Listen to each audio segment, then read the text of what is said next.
This is All India Radio. The news read by Sukanya Balakrishnan.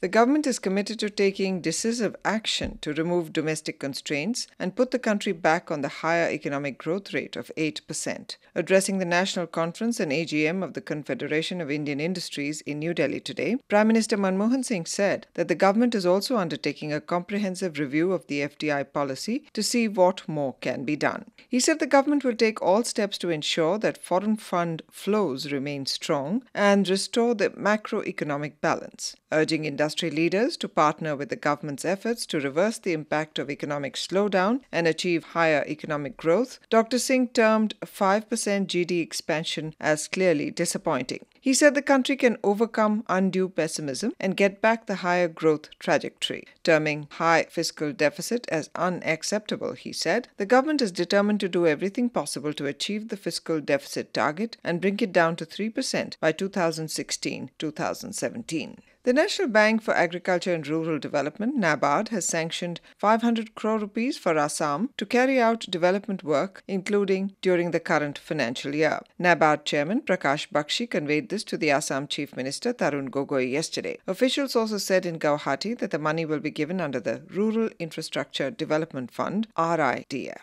In Tripura, the Food Corporation of India will use the Ashuganj port of Bangladesh for the transportation of 10,000 metric tons of rice from Kolkata. The State Food and Civil Supplies Minister said that the shipment will soon be started from Kolkata. He said that the rice which will be brought from Kolkata will be transported by road after it is offloaded at the Ashuganj port of Bangladesh. The Bangladesh government earlier gave permission to use Ashuganj port as a transshipment port for the transportation of cargo to Agartala via Akhura.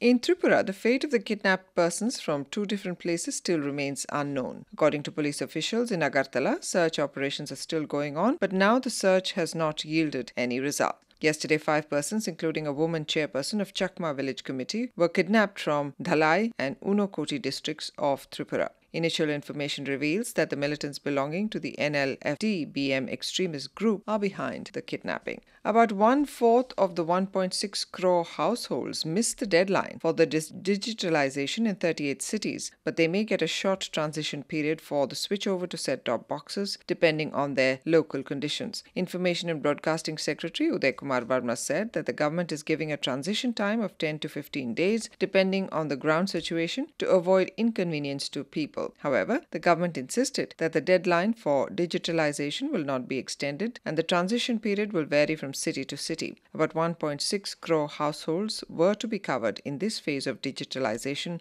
which ended on Monday. According to US researchers, eye drops designed to lower cholesterol may be able to prevent one of the most common forms of blindness. They showed how high cholesterol levels could affect the immune system and lead to macular degeneration. Tests on mice and humans published in a journal showed that immune cells became destructive when they were clogged with fat. Malaysian Prime Minister Najib Razak has dissolved parliament ahead of the general election. Mr. Najib made the announcement in a televised address. His National Front coalition has been in power for the past 50 years. He will face opposition leader Anwar Ibrahim in a tightly contested race. Kolkata Knight Riders will clash with Delhi Daredevils in the opening fixture of the 6th Indian Premier League 2020 cricket tournament today. The match will be played at 8 p.m. at the Eden Gardens in Kolkata. And that is the end of this news bulletin.